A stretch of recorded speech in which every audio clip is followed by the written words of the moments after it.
Olá, eu sou Andréa Mesquita, eu tenho 53 anos, tenho baixa visão desde o meu nascimento, é congênito. Sou psicopedagoga, terapeuta transpessoal. Estou agora envolvida com a audiodescrição. Então, vamos lá. Esse vídeo é para responder a uma entrevista para o curso de Educação Inclusiva da turma de 2023. Da disciplina Antropologia da Educação, cujo professor é Márcio Vieira. O grupo de trabalho que me enviou as perguntas foi Cristina Soares, Carmen Souza, Judaiane Guilhermina, Eliane Guimarães, Evelyn Kelly. Então vamos lá. Como foi o seu processo de escolarização no que tange à inclusão?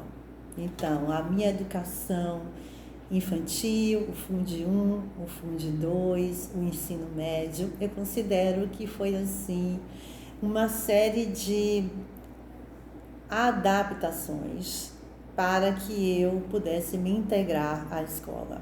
Então, essas adaptações, na verdade, era uma forma de me moldar ao modelo vigente, estático, generalista, que em nada tinha a ver com acessibilidade.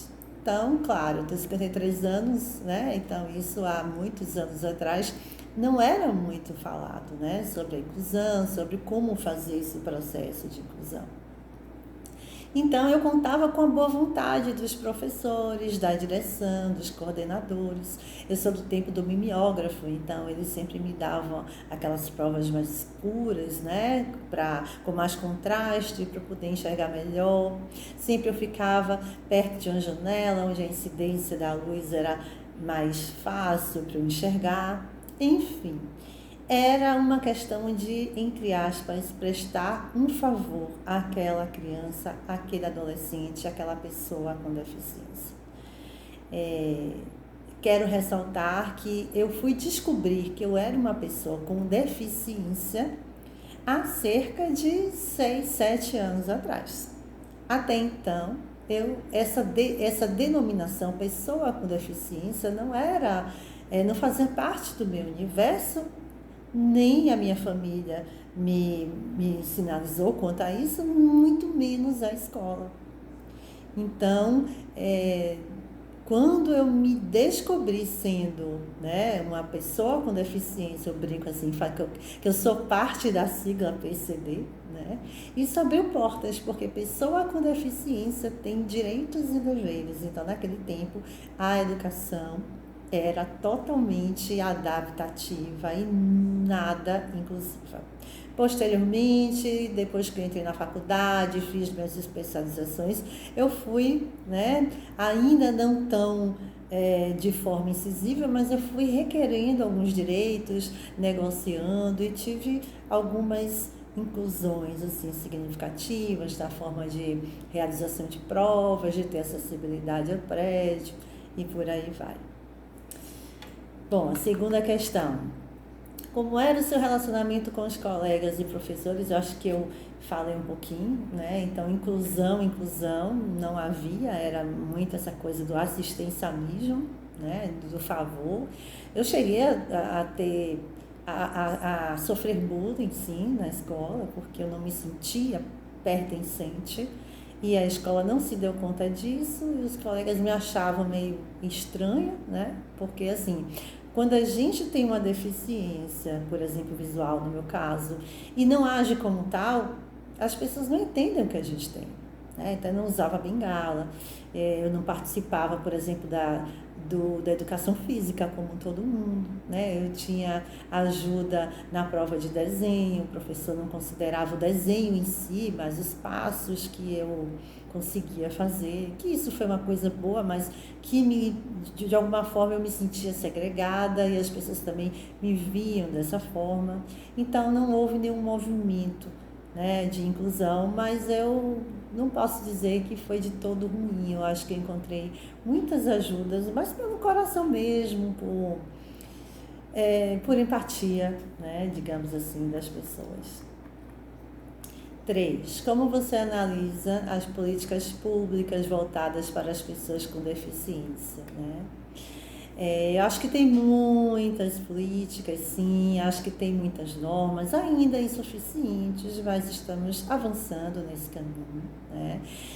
Nós temos muitos conselhos, muitas conferências voltadas às pessoas com deficiência, temos a convenção também, que rege, inclusive, a questão da acessibilidade. Então, acho que teve muitos avanços, só que não há uma utilização prática de todas essas normativas, né? Então, há uma previsão de como deve acontecer essa inclusão, e que sim, a inclusão é um direito, mas ainda não há posições e nem regras claras e vamos dizer assim, contundentes de que isso de fato deve acontecer, né? A quarta questão: você acha que há muitas pessoas com deficiências que ainda não sabem dos seus direitos? Sim, completamente. Então, tem uma parte que ainda não sabe dos seus direitos, né? Porque não é tão divulgado isso, não é tão difundido, a não ser para quem está ali no meio do movimento. E quando elas têm conhecimento e se deparam com o desrespeito, elas ficam na dúvida, né? Nós que temos a deficiência, ainda nos sentimos à margem, sabe, da sociedade.